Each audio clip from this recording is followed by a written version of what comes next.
Hello and welcome to this skating lesson. Today I thought that I would do a video about the ISU's official response to WADA's provisional ban against Russia for 4 years. Today the ISU released a statement that said, the ISU acknowledges the December 9th, 2019 decision of the WADA Executive Committee unanimously endorsing a 4-year period of non-compliance for the Russian anti-doping agency and related consequences. As indicated by the WADA media release of December 9th, the ISU, same as other stakeholders, will liaise with WADA to clarify the next steps while bearing in mind that the case may still be appealed to the Court of Arbitration of Sport, CAS.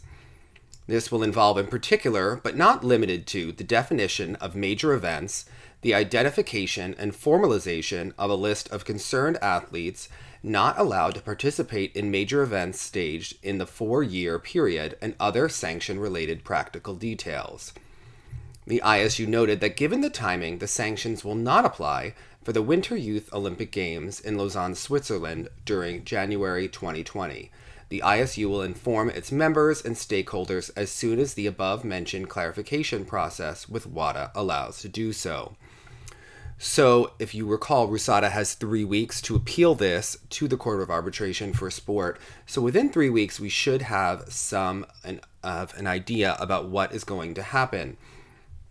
Now, as far as the Youth Olympic Games goes, most of these athletes would not be affected on the 145 members that we talked about yesterday. If you recall, those athletes are from a period of 2011 to 2012 through 2015.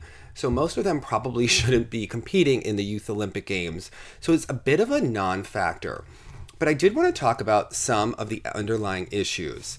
If you recall, Alexander Lakernik is the highest ranking skating official in the ISU, and he is Russian. That's one important thing that is always brought up, whether it is about the scoring of values or anything in figure skating. Other things to talk about: major events.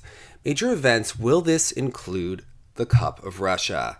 There's a lot of speculation that it should be moved to perhaps another country such as Finland or Korea, who have been in the mix to host Grand Prix events in the last couple of years. However, they may decide that the Cup of Russia doesn't count as a major event. That would certainly be something that would be very controversial if it was allowed or to continue being held in Russia. Certainly that wouldn't seem like much of a punishment, although there are several articles. You could see a op-ed by Nancy Armour, or her column rather, and tweets by Phil Hirsch saying that this is all a smokescreen and another cover-up.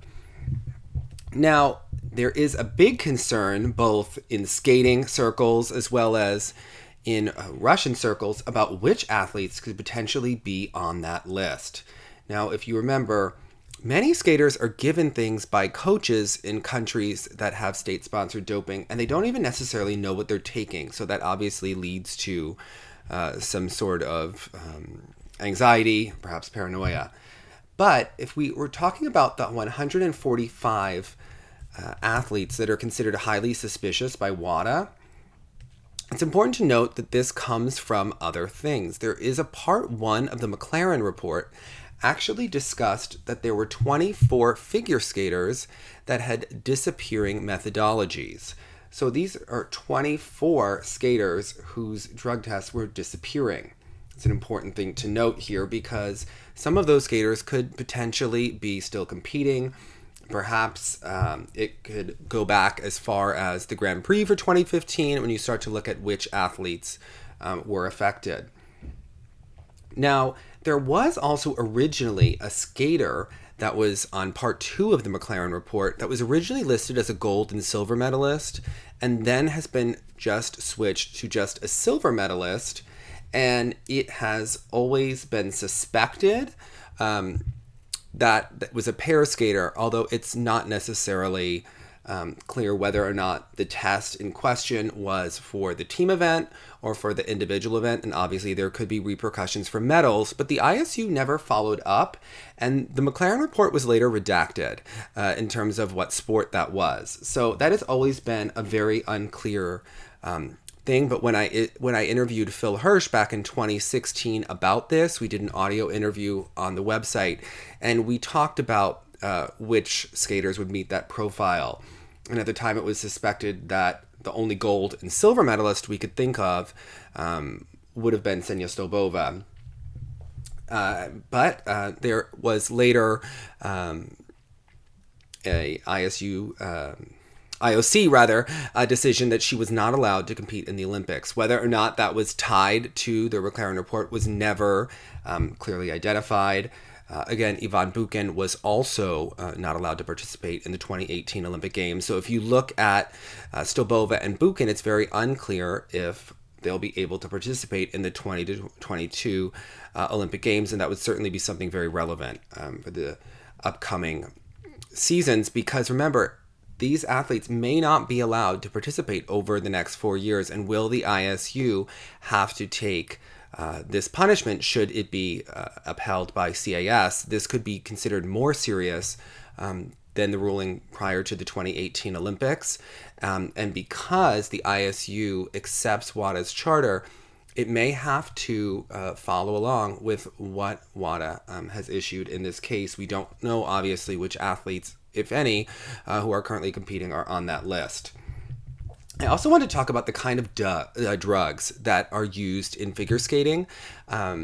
Obviously, we all remember meldonium, which was banned as of January 1st, 2016. And if you recall, Katerina Bobrova was given the drug in January of 2016 at the European Championships.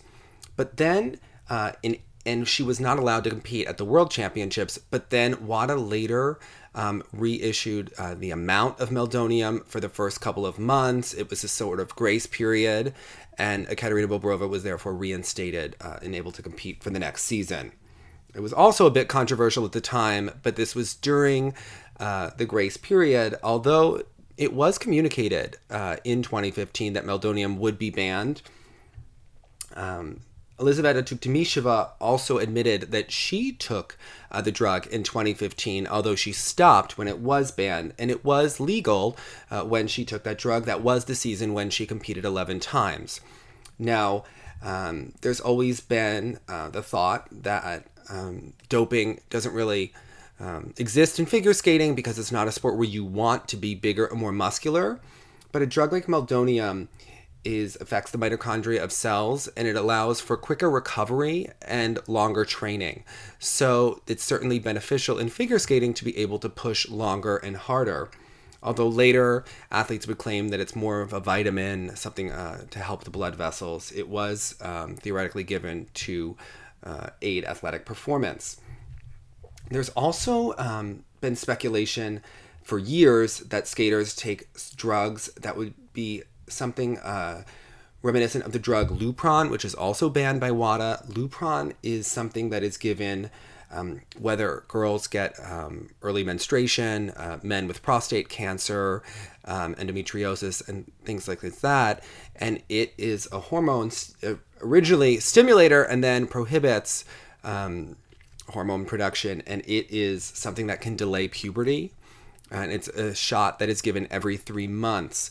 There's been speculation that athletes delay puberty to allow more multi-rotation jumps. So that would be something that would be interesting if that disappeared from any of the databases in WADA. These are just things that we can continue to look forward to over the next couple of weeks. International sports never failed to disappoint or to be interesting, and politics, science, all sorts of things to look at. And if you remember whether or not meldonium is something that was really aiding, there was a number of Russian athletes at the 2015 European Games who were all taking it, as well as hockey players. And though they were originally told that it wasn't something that really helped them, why did they all take the drug? So if you remember, lots of controversy around that, and it seems like this is something that is just heating up. So we'll talk more about it in the coming weeks, but just wanted to give a brief update. If you like this video, please subscribe, smash that like button, and let us know what kind of drugs you are thinking may be used by athletes in figure skating. What is there a new meldonium, something that's being given to athletes that is not illegal yet, but will be in the future, and leave the comments below. Thanks so much. Bye now.